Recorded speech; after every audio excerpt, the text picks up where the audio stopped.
নমস্কার। রুনার সংগ্রহ কবিতা ও গল্প চ্যানেলে সকলকে স্বাগত জানাই। আজকে বিভূতিভূষণ বন্দ্যোপাধ্যায়ের একটি ছোট গল্প আপনাদের শোনাব। গল্পটির নাম আহ্বান। মানুষের প্রকৃত সম্পর্ক ধর্ম, জাতি বা সামাজিক পরিচয়ের ঊর্ধ্বে। মাতৃস্নেহ, মানবতা ও হৃদয়ের টানই মানুষের সবচেয়ে বড় পরিচয়। বিভূতিভূষণ গ্রামীণ বাংলার সরল জীবন ও মানবিক আবেগকে অত্যন্ত সংবেদনশীলভাবে এই গল্পে তুলে ধরেছেন। দেশের ঘরবাড়ি নেই অনেক দিন থেকেই। পৈতৃক বাড়ি যা ছিল ভেঙে চুরে ভিটেতে জঙ্গল গজিয়েছে। এই অবস্থায় একদিন গিয়েছি দেশে কিসের একটা ছুটিতে। গ্রামের চক্রবর্তী মশাই বাবার পুরনো বন্ধু। আমায় দেখে খুব খুশি হলেন।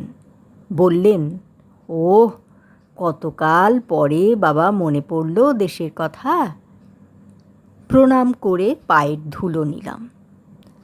বললেন, এসো এসো, বেঁচে থাকো, দীর্ঘজীবী হও। বাড়ি ঘর করবে না? আগে সামান্য মাইনে পাই, তাতে কি? গ্রামের ছেলে গ্রামে বাস করবে, এতে আর সামান্য মাইনে বেশি মাইনে কি? আমি খড় বাঁশ দিচ্ছি, চালা ঘর তুলে ফেলো, মাঝে মাঝে যাতায়াত করো। আহা, পয়সের ছেলে, দেখেও সুখ। কদিনই বা আছি, বাস করো গাঁয়ে। আরও অনেকে এসে ধরলে অদ্ভুত খড়ের ঘর একটা ওঠাতে হবে। অনেক দিন পরে গ্রামে এসে লাগছে ভালোই। যাদের বাল্যকালে ছোট দেখে গিয়েছি তাদের আর চেনা যায় না। যাদের যুবক দেখে গিয়েছিলাম তারাও হয়েছে বৃদ্ধ। বড় আমবাগানের মধ্য দিয়ে বাজারের দিকে যাচ্ছি। আম গাছের ছায়ায় একটা বৃদ্ধার সঙ্গে দেখা। বৃদ্ধার চেহারা ভারতচন্দ্রের বর্ণিত জরতিবেশিনী অন্নপূর্ণার মতো, কোনো তফাৎ নেই। ডান হাতে নড়ি ঠুকঠুক করতে করতে বোধ হয় বাজারের দিকেই চলেছে, বগলে একটা ছোট থলে। বুড়িকে দেখেই আমি দাঁড়িয়ে গেলাম। এ ধরনের বুড়িকে দেখে আমার বড় মায়া হয়। নারী রূপের এ এক অপূর্ব পরিণতি। জিজ্ঞেস করলাম, কোথায় যাবে? বাজারে বাবা। বুড়ি আমার ভালো না দেখতে পেয়ে কিংবা না চিনতে পেরে ডান হাত উঁচিয়ে তালু আড়াভাবে চোখের ওপর ধরলে। কে বললে কে বাবা তুমি? চিনলাম না তো। চিনবে না, বারুজ্জে পাড়ার নরেশ বারুজ্জের ছেলে। আমি অনেক দিন গাঁয়ে আসিনি। তাহলে বাবা আমি আগে তো এপাড়া ওপারে যাতাম আসতাম না। তিনি থাকতে অভাব ছিল না কোনো জিনিসের। গোলা পোড়া ধান, গোয়াল পোড়া গরু। তোমাকে তো চিনতে পারলাম না তোমাকে বুড়ি। আমার নাম তো তেনার নাম করতে নেই বাবা, করাতের কাজ করতেন বলে সে জিজ্ঞাসু দৃষ্টিতে আমার দিকে চেয়ে, অর্থাৎ আমি চিনতে পেরেছি কি না। কিন্তু আমার পক্ষে চেনা সম্ভব নয়।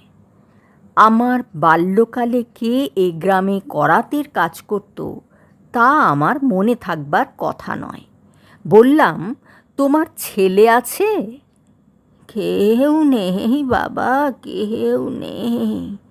এক নাত জামাই আছে তো, সে মরে ভাত দেয় না, ওই আমার নাতনিকে রেখে মোর মেয়ে মারা যায়। আমার বড় কষ্ট, ভাত জোটে না সব দিন। বাজারে যাচ্ছি 3 পয়সার নুন কিনে আনবো, 2 কটা চাল জোগাড় করেছি ওবেলা। বুড়ির পকেট থেকে কিছু পয়সা বার করে বুড়িকে দিলাম। ব্যাপারটা এখানেই চুকে যাবে ভেবেছিলাম, কিন্তু তা চুকলো না। উপরন্তু এই বুড়িকে কেন্দ্র করে আমার জীবনে এক অদ্ভুত অভিজ্ঞতার শুরু হলো। নিজের জীবনে না ঘটলে বিশ্বাস করতাম না এমন ঘটনা। পরের দিন সকালে ঘুম ভেঙে উঠেছি এমন সময় কালকের সেই বুড়ি লাঠি ঠুকঠুক করতে করতে এসে হাজির উঠোনে। থাকি এক জ্ঞাতি খুঁড়োর বাড়ি। তিনি বললেন, এ হলো জমির করাতির স্ত্রী, অনেক দিন মরে গিয়েছে জমির, তোমাদের ছেলেবেলায়। বুড়ি উঠোনে দাঁড়িয়ে ডাকলে, বাবা বাবা। সে বোধহয় চোখে একটু কম দেখে, ও বয়সে সেটা অবশ্য তেমন আশ্চর্যরই বাকি। বললাম, এই যে আমি এখানে। কাল পয়সা কটা পেয়ে ভাবলাম যাই দিনই বান পড়ার দিকে। কে পয়সা দিলে চিনতে পারলাম না তো। বিকেলবেলা চোহে টাহর করতে পারিনি। আমার খুড়োমশাই বুড়িকে বুঝিয়ে দিলেন আমি কে। সে উঠোনের কাঁঠাল তলায় বসে আপন মনে খুব খানিকটা বকে উঠে গেল। তার যাবার সময় আরও 2-1 পয়সার দিলাম। পরদিন কলকাতা চলে গেলাম। ছুটি ফুরিয়ে গেল। আমার জ্ঞাতি বুড়োকে কিছু টাকা দিয়ে এলাম আসবার সময়। আমার জন্যে ছোটোখাটো দেখে একটা খড়ের ঘর তুলে রাখবার জন্য। কয়েক মাস পরে জ্যৈষ্ঠ মাসে গরমের ছুটিতে আমার সেই নতুন তৈরি খড়ের ঘরখানাতে এসে উঠলাম। কলকাতাতে কর্মব্যস্ত এই কমাসের মধ্যে বুড়িকে একবার মনেও পড়েনি, বা এখানে এসেও মনে হঠাৎ হয়তো হতো না যদি সে তার পরের দিন সকালে আমার ঘরের নিচু দাওয়ায় এসে বসে পড়ত। বললাম, কি বুড়ি, ভালো আছো? ময়লা ছেঁড়া কাপড়ের প্রান্ত থেকে গোটাকতক আম খুলে আমার সামনে মাটিতে রেখে বললে, আমার কি মরণ আছে রে বাবা? জিজ্ঞেস করলাম, ও আম কিসের? দন্তহীন মুখে একটু হাসবার চেষ্টা করে বললে, গোপাল আমার, তোর জন্যই নিয়ে এলাম। গাছের আম কড়া বেশ মিষ্টি, খেয়ে দেখো এখন। আমি ওর সম্বোধনে নতুনত্ব কৌতুক অনুভব করলাম, কিন্তু কি জানি কেন বড় ভালো লাগলো। গ্রামে অনেক দিন থেকে আপনার জন কেউ নেই। একটা ঘনিষ্ঠ আদরের সম্বোধন করার লোকের দেখা পাইনি বাল্যকালে মা পিসিমা মারা যাওয়ার পর থেকে। প্রতিবেশিনীদের মধ্যে অত বেশি বয়সের স্ত্রীলোক কেউ নেই যে আমাকে গোপাল বলে ডাকে। বুড়ি বললে, খাও কোথায়? হ্যাঁ বাবা, খাও কোথায়? খুড়োমশায়ের বাড়ি। বেশ যত্ন করে তো তারা খাওয়ায়। তা করে। দুধ পাচ্ছ ভালো? ঘুঁটি গোয়ালিনী দেয়, মন্দ না। বাবা, ওর দুধ অর্ধেক জল। দুধ খেতে পাচ্ছ না ভালো, সে বুঝিছি। পরদিন সকাল হয়েছে সবে, বুড়ি দেখি উঠোনে এসে ডাকছে, গোপাল, গোপাল আমার। বিছানা ছেড়ে উঠে বললাম, আরে এত সকালে কি মনে করে? হাতে কি? বৃদ্ধা হাতের নড়ি আমার দাওয়ায় গায়ে ঠেস দিয়ে রেখে বললে, 1 ঘটি দুধ আনলাম তোর জন্যে। সে কি, দুধ পেলে কোথায় এত সকালে? আমায় মা বলে ডাকে ওই হাজরানাটার বউ, আর তারও কেউ নেই। মোর চালাঘরের পাশে ওর চালাঘর। ওরে কাল রাত্রিরে বলে রেখে দিলাম, বলি, বউ, গোপাল দুধ খেতে পায় না, সকালে চা না কি খায়, ওরে খুব ভোরে উঠে গায়ে ধুয়ে দিতে হবে। তাই আজ কুঁকড়ো ডাকা ভোরে দেখি উঠে আমায় রে ডাকছে, মা ওঠো, তোমার গোপালের জন্যে দুধ নিয়ে যাও। আচ্ছা, কেন বলো তো তোমার এসব? ছি, না না, এসব ভালো না। এরকম আর কখনো এনো না। কত পয়সা দাম দিতে হবে বলো? কতটা দুধ? আমার গলার সুর একটু রুক্ষ হয়ে উঠেছিল হয়তো, কারণ মুসলমানের বাড়ি দুধ আমাদের গ্রামে চলে না। কে কোন দিক থেকে দেখে ফেলবে, এই ছিল আমার ভয়। কেন আবার এসব ঝাঁট জোটে? বুড়ি আমার কণ্ঠস্বরের অপ্রত্যাশিত রূঢ়তায় যেন একটু ঘাবড়ে গেল। ভয় ভয় বললে, কেন বাবা, পয়সা কেন? পয়সা না তো তুমি দুধ পাবে কোথায়? ওই যে ওই যে ওই যে বললাম, বাবা আমার মেয়ের বাড়ি থেকে। তা হোক, তুমি পয়সা নিয়ে যাও, সেও তো গরিব লোক। বুড়ি পয়সা নিয়ে চলে গেল বটে, কিন্তু সে যে বেশ দমে গিয়েছে তার কথাবার্তার ধরনে বুঝতে পারলাম। মনে একটু কষ্ট হলো, বুড়ি চলে গেলে পয়সা দিতে যাওয়া ঠিক হয়েছে কি? বুড়ি কীরকম হয়তো মনে পড়ে গিয়েছে আমার ওপর, স্নেহের দান, এমন করা ঠিক হয়নি। বুড়ি কিন্তু এ অবহেলা গায়ে মাখল না আদৌ। প্রতিদিন সকাল হতে না হতে সে এসে জুটবে। গোপাল, এই দুটো কচি শশার জালি মোর গাছের, এই নেও, দুধ নুন দিয়ে খাও দিনি মোর সামনে। বুড়ি তোমার চলে কিসে? নাচ জামাইয়ের দেবার কথা, তা তা সে সব দিন দেয় না। ওই যারে যারে মেয়ে বলি, ও বড্ড ভালো।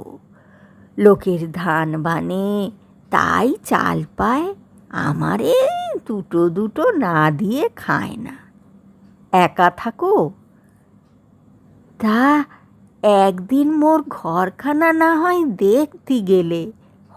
মর গোপাল, আমি নতুন খাজুর পাতার চেটাই বুনে রেখে দিয়েলাম তোমারে বস্তি দেবার জন্যে।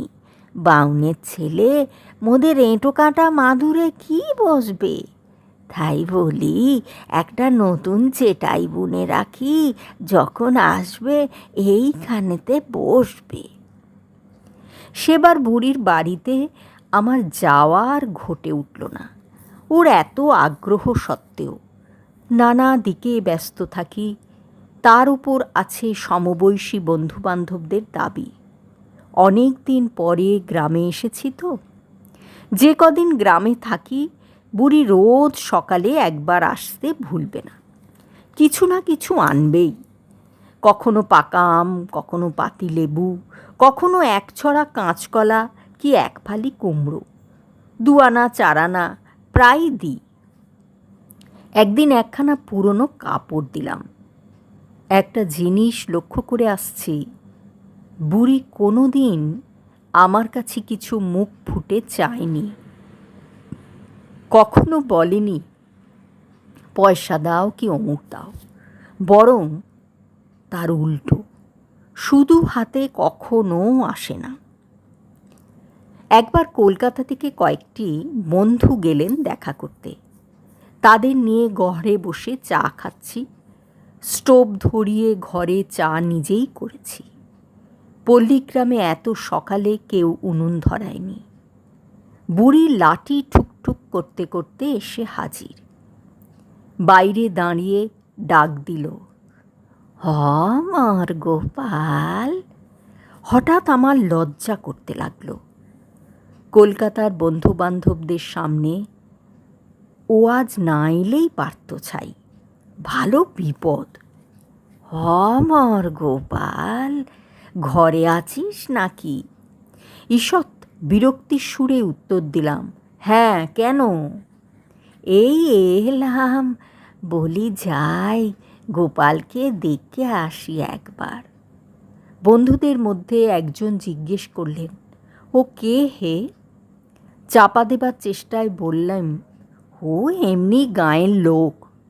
আর একজন বললে, তোমার ডাক নাম কি গোপাল নাকি হে গ্রামে? হ্যাঁ, না, এই বুড়ি বললে, কাল রাত্রিরে কি গরম পড়ল গোপাল, ঘুমোতে পেরিলি কাল? মুই চোখ বুঝিনি সারা রাত। বেশ করনি, ভালো বিপদে পড়া গেল সকালবেলায়। আজ না হেলে কি চলতো না বুড়ি? বন্ধুটি পুনরায় বললে, ও গোপাল বলছে কাকে হে? হ্যাঁ, আমাকেই বলছে। কথা শেষ করে ঈষৎ হেসে মাথার দিকে দুটি আঙুল দেখিয়ে ইঙ্গিত করে বললাম, মাথাটা একটু। বন্ধুটি বললেন, ও।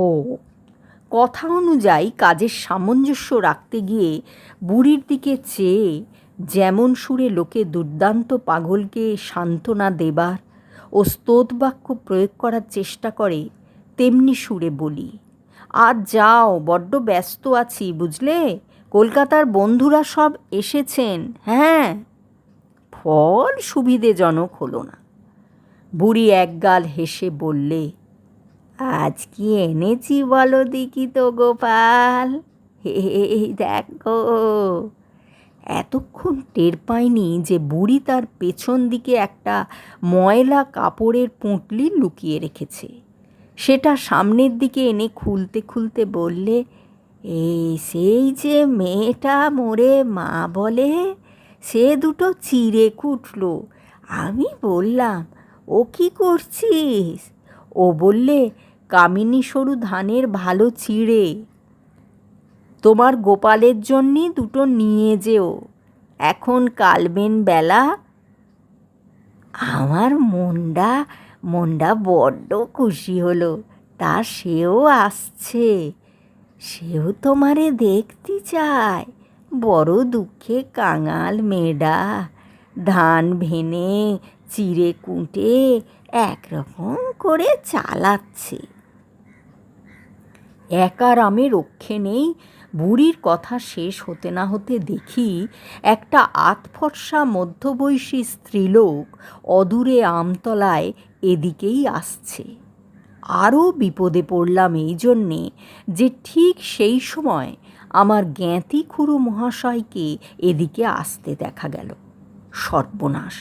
তাঁর বাড়িতে আমার খাওয়া দাওয়ার ব্যবস্থা, আর তিনি যদি জানতে পারেন যে এদের হাতে তৈরি চিড়ে বা খাবার জিনিস আমি খাই, তাহলেই তো পাড়াগেঁ হয়েছে।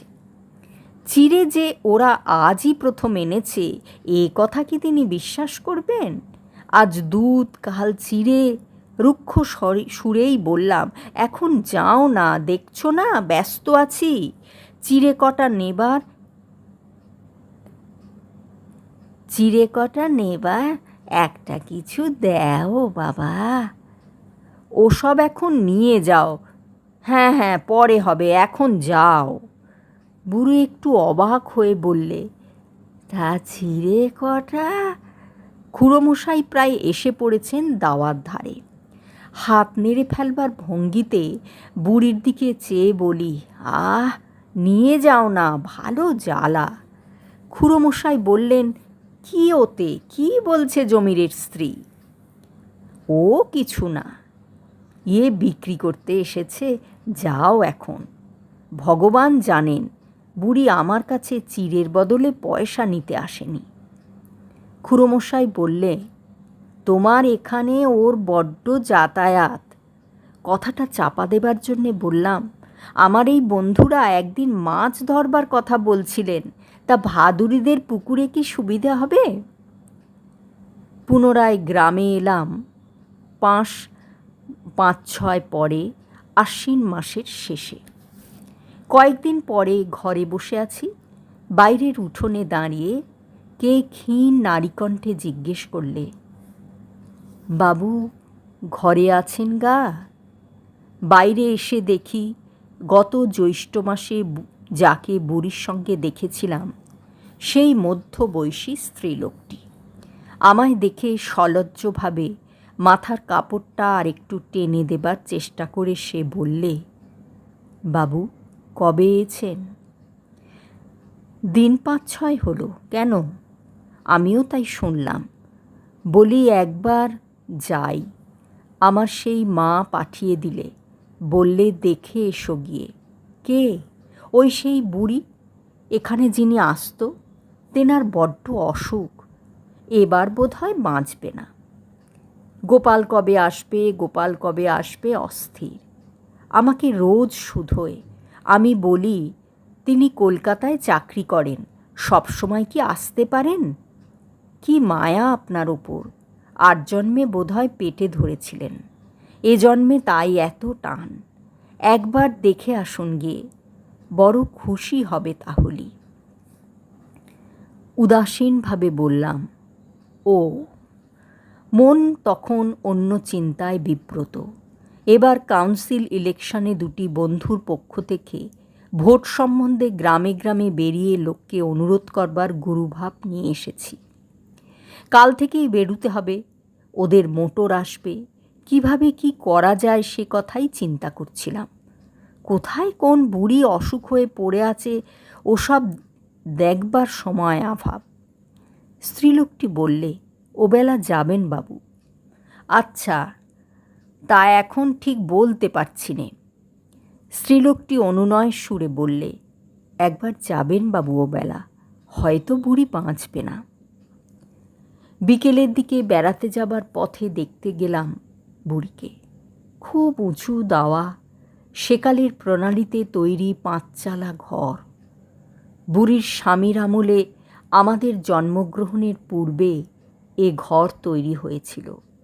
তখন এদের অবস্থা যে ভালো ছিল, এই প্রশস্ত 5 চালা ঘরখানাই তার নিদর্শন। কিন্তু ঘরখানার সংস্কার হয়নি অনেক দিন। খড় উড়ে পড়েছে চালা থেকে, দড়ি বাখারি ঝুলছে, মাটির দাওয়া নানা স্থানে ভেঙে পড়েছে, বাঁশের খুঁটি নড়বড় করছে।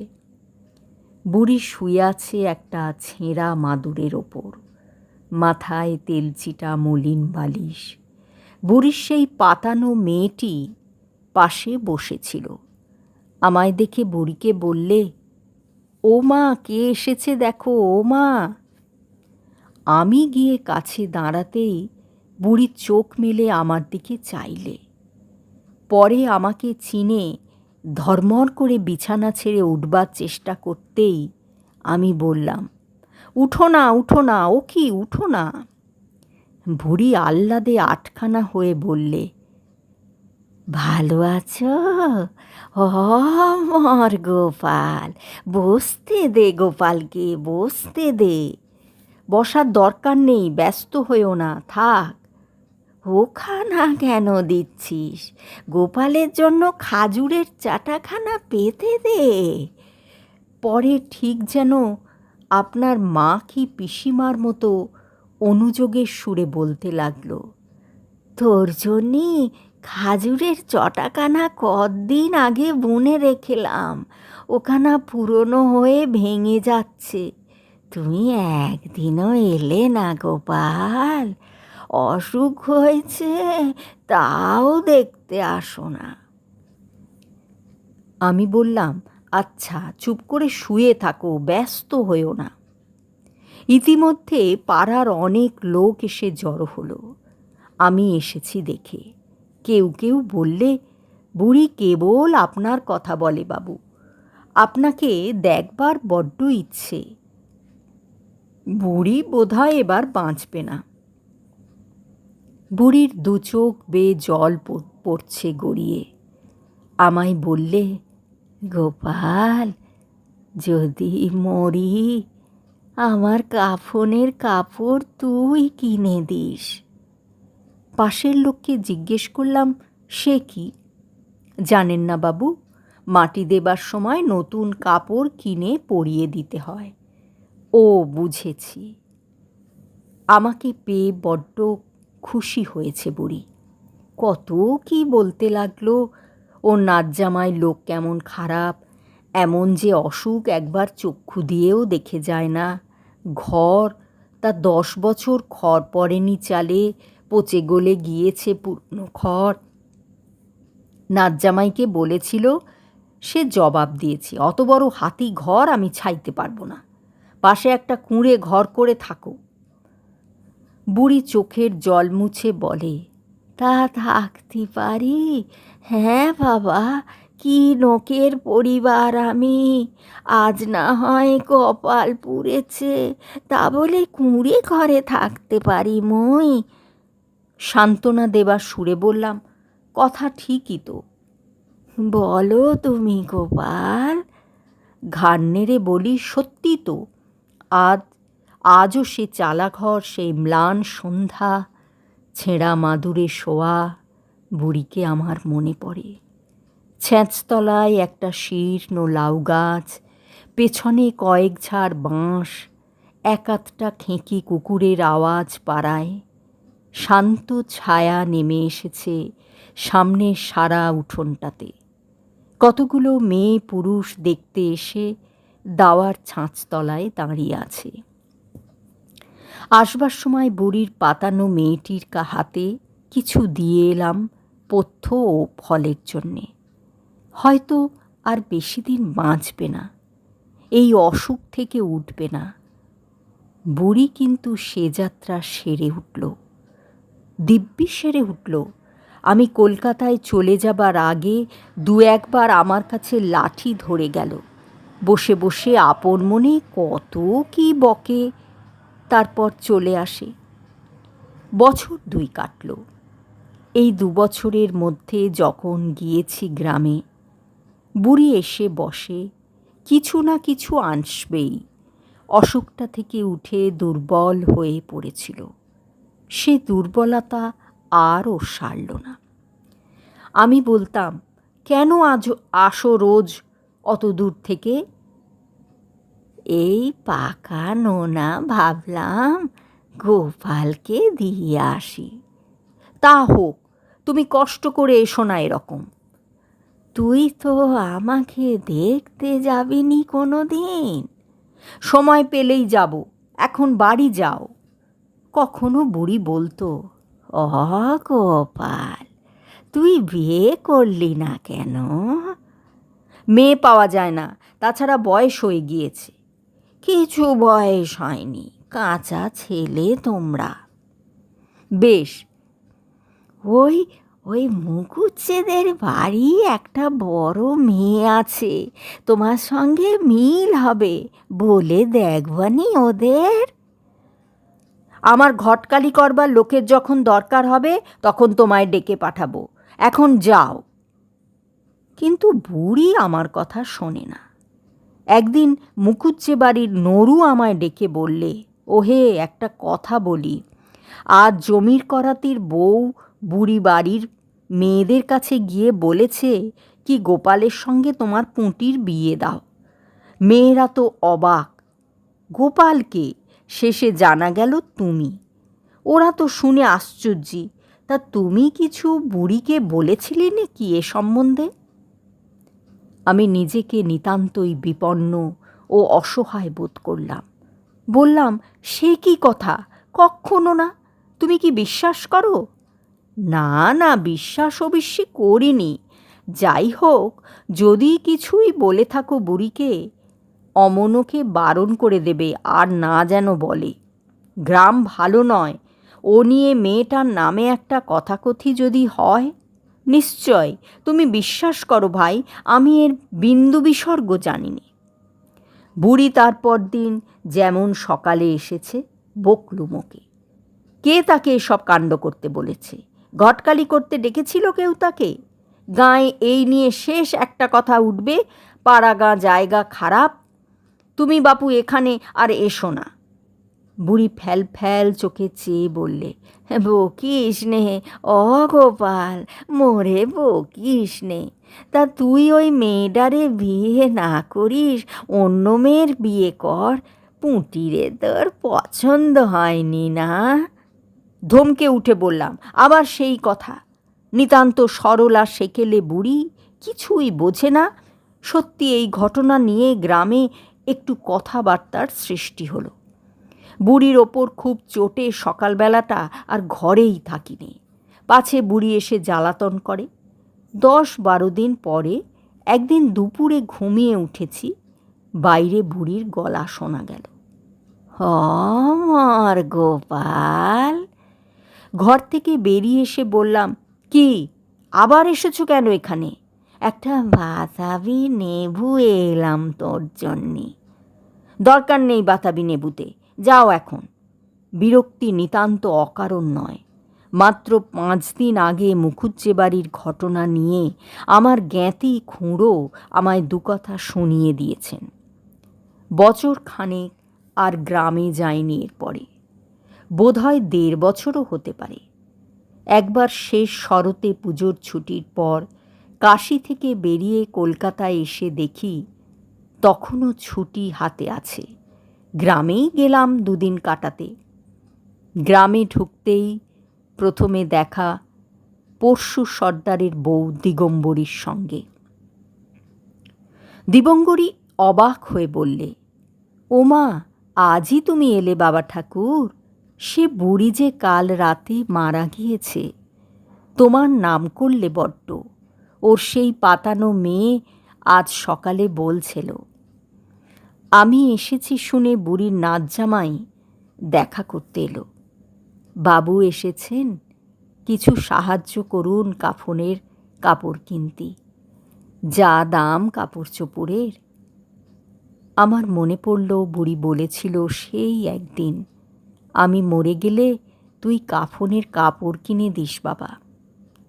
ওর স্নেহাতুর আত্মা বহুদূর বারাণসী থেকে আমায় কিভাবে আহ্বান করে এনেছে, আমার মন হয়তো ওর ডাক এবার আর তাচ্ছিল্য করতে পারেনি। কাপড় কিনবার টাকা দিলাম। নাতজামাই বলে গেল, মাটি দেওয়ার সময় একবার যাবেন বাবু, বেলা 12টা আন্দাজ যাবেন। শরতের কটু তিক্ত ওঠা বন ঝোপ ও মাকাল লতা দোলানো একটা প্রাচীন তিত্তিরাজ গাছের তলায় বৃদ্ধাকে কবর দেওয়া হচ্ছে। আমি গিয়ে বসলাম। আব্দুল, শুকুর মিয়া, নফর, আমাদের সঙ্গে পড়ত আবেদ আলী, তার ছেলে গনি, এরা সকলে গাছের ছায়ায় বসে। প্রবীণ শুকুর মিয়া আমায় দেখে বললে, এই যে বাবা ঠাকুর, এসো।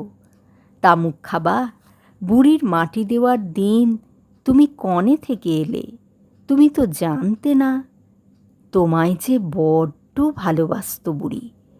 তোমার কাছে কাফনের কাপড় নিয়ে তবে ওর মহাপ্রাণীরা ঠান্ডা হলো। খাও তামুক। একটা গরুর গাড়ির পুরনো কাঠামোর ওপর বৃদ্ধাকে কাঁথা মুড়ি দিয়ে শুইয়ে রেখেছে। 2 জোয়ান ছেলে কবর খুঁড়ছে।